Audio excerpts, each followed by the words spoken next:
Vous écoutez la balado de la revue Ouvrage, une revue basée à Montréal qui diffuse des textes de partout en français afin de contribuer à créer des espaces de débat et d'organisation. Les membres du collectif s'intéressent en particulier aux théories de la reproduction sociale et aux stratégies d'organisation autonomes. Pour lire l'ensemble de la revue, vous pouvez vous rendre au www.revue-ouvrage.org.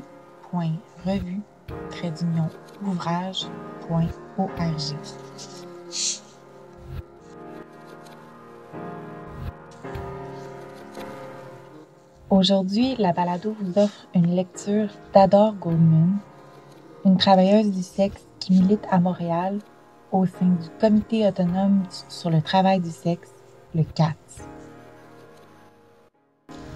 Le Comité autonome sur le travail du sexe milite pour une décriminalisation complète du travail du sexe, mais aussi pour de meilleures conditions de travail pour les travailleurs et les travailleurs.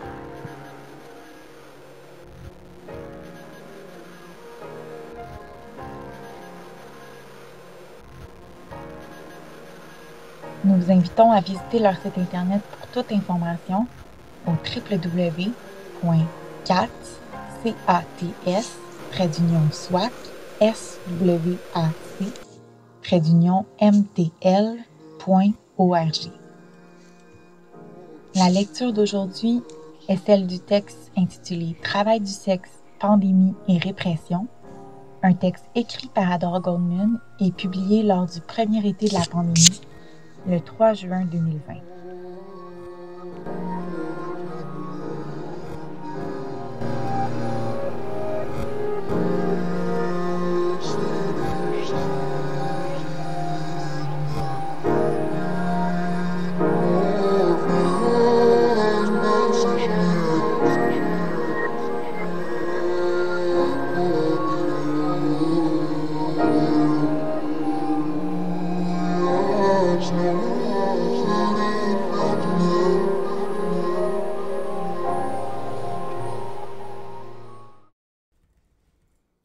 Travail du sexe, pandémie et répression par Adore Goldman. Le 7 avril 2020, lors d'une des conférences de presse quotidiennes qui ponctuent nos journées depuis le début de la pandémie de la COVID-19, la nouvelle coqueluche du Québec, le docteur Horacio Arruda, nous avisait que la monogamie, c'est préférable à ce temps-ci. Le directeur général de la santé publique répondait à la question d'une journaliste à propos du couple de Thetford Mines qui avait reçu un constat d'infraction et était passible d'une amende de 1 000 $ pour s'être retrouvés dans le même domicile alors qu'ils n'habitaient pas ensemble. Un cas comme on en compte par dizaines, voire par centaines depuis. Le docteur Arruda appuyait bien sûr les propos du premier ministre François Legault qui prescrivait un peu plus tôt de s'en tenir à un seul conjoint ou une seule conjointe. Force est de constater que la pandémie fournit une bonne excuse à l'État pour contrôler les mœurs et renforcer le dogme du couple monogame et de la famille nucléaire, notamment en pénalisant ces dévergondés qui ne savent pas se tenir. Or, si le fait qu'un couple hétérosexuel soit puni pour s'être trouvé sous le même toit fait couler beaucoup d'encre, on se préoccupe beaucoup moins du sort des travailleuses du sexe pour qui l'intimité est un gagne-pain. Pour celles pour qui le sexe est la principale source de revenus, le faux choix qui se pose est de continuer à travailler en s'exposant au virus, mais aussi au shaming collectif, voire à la répression policière, ou de cesser et ainsi dire adieu à leurs revenus. Depuis le début de l'état d'urgence sanitaire, alors que certaines risquent de se retrouver à la rue faute d'avoir pu payer le loyer, le virus sert de prétexte pour intensifier la répression envers les TDS. Des enquêteurs du SPVM avouaient d'ailleurs à la presse assurer une surveillance constante de l'industrie, et ce, malgré une baisse des dénonciations.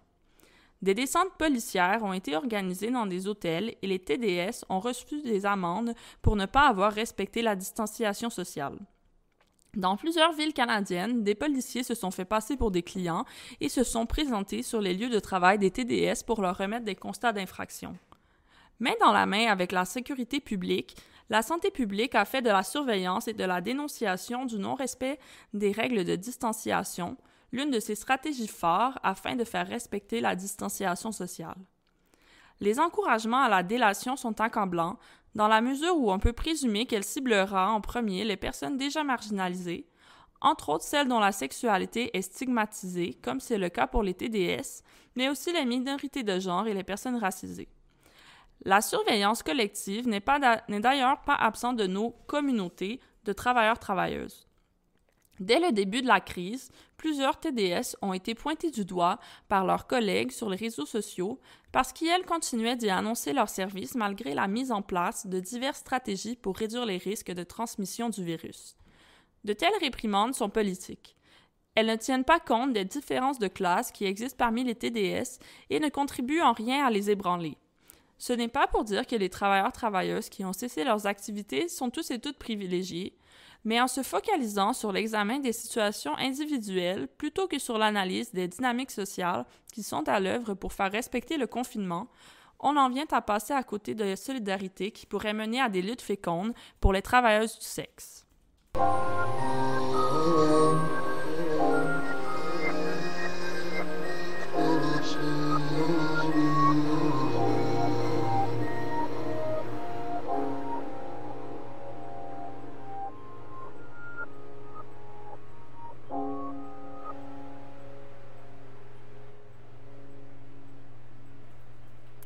Pandémie et travail du sexe, chassés du bordel, enfermés au foyer. Il n'est pas nouveau que les TDS soient stigmatisés et réprimés parce qu'elles sont considérées comme des vecteurs de transmission et de maladies contagieuses. Comme le remarque Frankie Mirren, c'est un trouble séculaire, les travailleuses du sexe comme ultime vecteur de maladie. Au 19e siècle, la loi britannique sur les maladies contagieuses autorisait à faire subir un examen forcé à toute femme soupçonnée de vente de sexe. Au cours de la Seconde Guerre mondiale, les travailleuses du sexe ont été considérées comme des boîtes de pétri prédatrices, des propagatrices pernicieuses d'ITSS parmi les troupes innocentes. Ce fut également le cas durant la crise du VIH, de laquelle est ressortie la nécessité de compter sur les initiatives de santé communautaire et d'éducation pour faire face à la crise, plutôt que la criminalisation. De nombreuses analyses publiées depuis le début de la pandémie ont d'ailleurs confirmé les parallèles entre la crise actuelle et celle du VIH. Mais malgré la démonstration de son inefficacité, la répression revient toujours comme solution mise de l'avant par l'État. Au-delà du fait que nous évoluons dans une société capitaliste, sexiste et raciste, peu d'analyses arrivent à justifier l'utilisation de cette tactique. Il semble que le contrôle des corps au travail dans un contexte d'une pandémie, incluant la répression de toute résistance à ce contrôle, serve moins à éviter la propagation du virus par les TDS qu'à faire face à la restructuration de l'économie provoquée par la crise sanitaire et par la crise de la reproduction sociale. La répression des TDS au nom de la santé remonte à bien plus loin qu'à l'époque des pandémies nommées ci-dessous. Chaque crise sanitaire représente une nouvelle occasion qui est, plus souvent qu'autrement, le théâtre du contrôle réaffirmé des sexualités, et ce, depuis aussi loin que le Moyen Âge. Effectivement, lors de l'épidémie de la peste noire, les autorités de l'époque évoquaient comme cause de ce grand malheur le péché, l'homosexualité et la sodomie. Il peut paraître audacieux de comparer la pandémie actuelle à une épidémie survenue au Moyen Âge, époque à laquelle la science était bien moins équipée pour comprendre la maladie et y faire face. Il est toutefois possible d'établir plusieurs similitudes entre les mécanismes actuels de contrôle des corps, principalement celui des femmes et des personnes assignées femmes, pour assurer la reproduction sociale, et ceux utilisés au Moyen Âge après la peste. La théoricienne féministe Silvia Federici a étudié le lien entre le déclin démographique, la crise économique et la dévalorisation du travail des femmes suite à la crise de la peste noire. Au 14e siècle, la préoccupation naissante pour la natalité dans une Europe décimée par la peste a servi à justifier le contrôle du corps des femmes et sur les sexualités afin d'assurer la reproduction de la force de travail. Parmi les mesures imposées, on retrouve par exemple la criminalisation de l'avortement et de la contraception. La mise en place de ces mesures allait de pair avec une augmentation des procès de sorcellerie, visant surtout les femmes des classes inférieures comme les servantes, les mendiantes et les guérisseuses. La peste avait d'ailleurs affecté davantage ces classes sociales, d'où la nécessité de contrôler les corps de ces femmes en premier pour qu'elles enfantent de futurs travailleurs-travailleuses. Dès lors, le travail reproductif assigné aux femmes, qu'il soit domestique, de soins et ou sexuel, est désormais qualifié de non-travail, faisant apparaître l'archétype de la femme au foyer. Cette époque coïncide également avec une répression accrue du travail du sexe. Le recul des femmes dans le travail productif, qui allait devenir plus tard le seul à être salarié, a mené, selon Federici, bon nombre d'entre elles à entrer dans la prostitution. Cette activité, jusqu'alors considérée comme un mal nécessaire pour la société, est de plus en plus réprimée et criminalisée. Les bordels municipaux sont interdits et les femmes qui pratiquent la prostitution sont soumises à de cruels châtiments. Les vagabonds et les prostituées sont punis parce qu'ils occupent l'espace public. On assiste également à une baisse des tarifs en échange de services sexuels. Selon Federici, nous pouvons donc rapprocher l'interdiction de la prostitution à l'expulsion des femmes des lieux de travail organisés, de la création de la femme au foyer et de la reconstruction de la famille comme le lieu de production de la force de travail. Ainsi, c'est seulement en analysant la place des femmes et des personnes assignées femmes dans le travail salarié qu'on peut analyser le rôle de la répression du travail du sexe et ainsi mieux le combattre. Tout comme la peste dans l'Europe médiévale, la pandémie de la COVID-19 pose d'importantes questions sur la reproduction sociale. La dévalorisation de ce travail et des travailleurs-travailleuses qui l'accomplissent. Si aujourd'hui une part de ce travail est accomplie par des salariés, comme c'est le cas dans les soins aux aînés dans les CHSLD, il faut dire que ces emplois reposent sur la dérégularisation des conditions de travail, la privatisation des services publics et la division internationale du travail, ce qui implique qu'ils reposent en grande partie sur les femmes racisées et immigrantes. Dans ces domaines sous-payés, on retrouve des conditions de travail pitoyables, dont le temps supplémentaire obligatoire. De plus, la crise humanitaire qui sévit dans les centres de soins pour les personnes âgées et en perte d'autonomie nous fait prendre la pleine mesure de l'importance du travail des proches aidantes qui, en temps normal, comblent gratuitement les lacunes du système. Les mesures de confinement imposées afin de limiter la propagation du virus renvoient finalement les femmes à la sphère privée. Elles représentent 70% des pertes d'emploi au Canada et sont les principales touchées par les coupes dans les heures de travail. La pandémie entraîne une réorganisation économique et sociale qui s'appuie sur le travail gratuit et sous-payé des anges gardiens, qui assure le travail de reproduction sociale. La seule façon de réguler le travail du sexe et plus largement la sexualité dans ce contexte se rapproche également de la période de la peste noire, alors qu'on réprimait les TDS, tant dans l'espace privé que public. La distanciation sociale devient alors un prétexte qui sert un but tout autre que la santé publique. Rediriger les personnes parmi les plus précaires vers le marché du travail, vers les tâches essentielles à la reproduction, sans avoir à leur accorder de protection de base.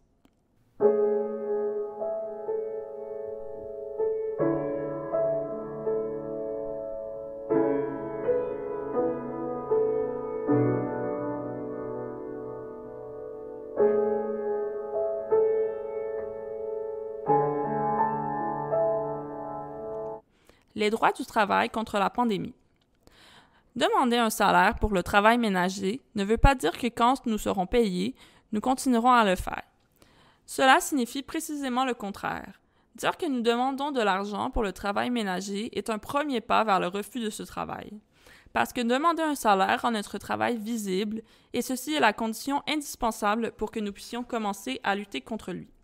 Citation de Silvia Federici. Pour bien des travailleurs-travailleuses, que ce soit dans l'industrie du sexe ou autre, la dichotomie entre travail et violence n'existe pas. L'exploitation fait toujours partie de l'expérience du travail, à un degré ou un autre, surtout pour les plus précaires. En temps de pandémie, cette violence devient encore plus criante. Plus la pandémie progresse à Montréal, plus les inégalités sont visibles. Les quartiers les plus touchés sont les plus défavorisés et où on retrouve une forte proportion de travailleuses migrantes précaires du réseau de la santé. Plusieurs TDS de partout dans le monde ont dénoncé leur inadmissibilité aux prestations d'urgence liées à la crise de la COVID-19. Dans plusieurs États américains où il existe des bordels légaux, les formulaires d'application excluent spécifiquement l'industrie du sexe. Au Canada, plusieurs TDS ont dénoncé ne pas pouvoir demander la prestation canadienne d'urgence, soit parce qu'elles sont des travailleuses migrantes, qu'elles reçoivent déjà de l'aide sociale, qu'elles n'ont pas assez déclaré de revenus l'année dernière, ou parce qu'il leur est impossible de déclarer leurs revenus à l'État, comme leur travail est criminalisé. Ce constat ne semble pourtant pas convaincre les voix anti-prostitution. Par exemple, une travailleuse de la concertation des luttes contre l'exploitation sexuelle se réjouissait de la fermeture temporaire des bars de danseuses et des salons de massage. L'intervenante se disait consciente de la précarité que cette mesure entraînerait, mais elle soulignait tout de même que les femmes qui viennent à l'organisme ne se considèrent pas comme des travailleuses, mais comme des victimes. Elles ne veulent pas être indemnisées pour ensuite retourner au travail. Pour elles, ce n'est pas un travail, c'est une violence. L'organisme revendique plutôt une autre aide que celle réservée aux travailleurs-travailleuses, sans toutefois en préciser la teneur. On peut se demander ce qui aiderait les femmes qui souhaitent arrêter le travail du sexe si ce n'est pas une aide financière en attendant de se trouver un autre emploi. On peut aussi se demander comment on prévoit aider celles pour qui le travail du sexe, aussi ponctué de violence soit-il, demeure la meilleure option parce qu'elles n'ont pas de papier, parce qu'elles sont en situation de handicap, parce qu'elles sont monoparentales, parce qu'elles sont trans et discriminées sur le marché de l'emploi. D'ailleurs, sans accès à la PCU, ces personnes risquent de se retrouver dans des emplois où elles seront autant exposées au virus, derrière la caisse d'un supermarché ou dans un autre emploi de service, par exemple. Une collègue écrivait sur Twitter « Je suis en train de mettre à jour mon CV. Je dois commencer à appliquer pour ces emplois essentiels puisque le travail du sexe n'est pas une option à cause des barrages routiers. Je n'ai pas mis à jour mon CV depuis 2013. Comment explique-t-on un trou de 7 ans? » Pour ce qui est des allocations pour parcours de sortie, telles que revendiquées par les regroupements anti-prostitution, l'exemple de la France nous démontre que ces solutions ne sont à la portée que d'une minorité. Ces allocations sont remises aux TDS qui souhaitent sortir de l'industrie. Pour y avoir accès, les TDS doivent toutefois avoir un proxénète à dénoncer. Pour certaines personnes migrantes, il est parfois impossible de faire appel à ces mesures parce que les réseaux menacent leur famille à l'international ou parce qu'elles n'obtiendront leur papier que si les preuves sont suffisantes pour mener à une arrestation. Pour tant d'autres qui sont indépendantes, aucun soutien financier n'est offert pour effectuer ce changement de carrière. Loin de représenter une occasion de sortir de l'industrie, l'offre de services sexuels en ligne explose depuis le début du confinement, ce qui montre bien à quel point la crise actuelle affecte en premier lieu les femmes et les personnes trans et non conformes de genre. Mais déplacer ces activités en ligne n'est pas à la portée de tous et toutes, et la compétition est féroce. Les revenus atteignent rarement l'équivalent de ceux du travail en personne. De plus, les lois SESTA-FOSTA passées en 2018 aux États-Unis ont accru les surveillances des TDS sur Internet et plusieurs plateformes leur sont maintenant hostiles. Cette crise nous rappelle ainsi l'importance de reconnaître les revenus des TDS comme un salaire et la nécessité de leur donner accès aux droits du travail, ce qui passe d'abord par la décriminalisation. Dans le contexte où travailler revient à s'exposer à un virus extrêmement contagieux, on voit bien que la seule façon de refuser d'effectuer ce travail est d'être payé pour ne pas le faire. Car sans revenu de remplacement, c'est majoritairement le travail qui expose au virus, que ce soit dans l'industrie du sexe ou dans d'autres secteurs de la reproduction sociale, comme la santé ou l'alimentation. S'identifier comme travailleur-travailleuse ne signifie donc pas défendre ce travail. Au contraire, c'est le point de départ pour pouvoir le refuser. En plus de limiter l'exposition au risque de contagion, la reconnaissance des TDS comme des travailleurs-travailleuses à part entière est un pas essentiel à franchir pour se défendre contre la répression. Comme l'écrit Estelle Davis dans le cadre du panel Policing the Pandemic, ce que la crise actuelle met réellement en lumière pour moi, c'est la quasi-impossibilité de lutter contre la répression policière et la violence envers les TDS sans un syndicat. Les groupes de défense de droits et les regroupements faisons un bon travail avec les outils limités à notre possession. mais sans syndicat, une structure dans laquelle les TDS pourraient non seulement construire leur capacité collective à améliorer leurs conditions de travail, mais aussi à s'organiser avec des travailleurs-travailleuses dans d'autres industries à travers le pays et construire un puissant lobby contre la criminalisation, les TDS continueront à souffrir.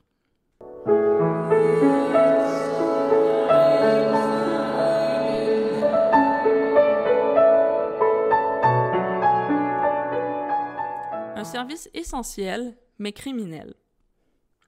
Alors que François Legault se veut attendrissant en ajoutant la fée des dents à la liste des services essentiels, il utilise les leviers financiers et répressifs dont il dispose pour pousser les plus précaires, notamment les femmes, les personnes trans et les personnes migrantes, vers le travail de reproduction sociale, effectué gratuitement ou contre un salaire dans les foyers et les emplois de service. C'est ainsi qu'il faut interpréter l'imposition de la monogamie et la répression des sexualités par les corps policiers. La crise économique à venir inquiète et la reproduction de la main-d'œuvre sera un élément clé de la relance économique. En les pénalisant et les criminalisant, les TDS représentent une main-d'œuvre qu'on peut facilement pousser vers les besoins économiques du moment et en les empêchant par différents moyens d'assurer leur survie pendant la pandémie. Ce constat peut paraître sombre, mais si on prend conscience du rôle que le travail sexuel joue dans la reproduction sociale et du levier de pouvoir que représente le salaire dans cette sphère, on peut imaginer toute l'importance d'un front de lutte dans le champ de la reproduction sociale. Si toutes les femmes et les personnes assignées femmes peuvent sentir l'opprobre du stigmate de la putain sur leur sexualité, c'est pour décourager celles-ci à entrer dans la prostitution et ainsi assurer une sexualité gratuite aux hommes cisgenres, mais également assurer au capital une main-d'œuvre bon marché. S'il ne fait plus aucun doute du caractère genré, racisé et de classe que revêt la crise actuelle, la décriminalisation du travail du sexe devrait nécessairement s'inscrire dans les solutions de sortie de crise, puisque le retour à la normale n'est pas vraiment une option.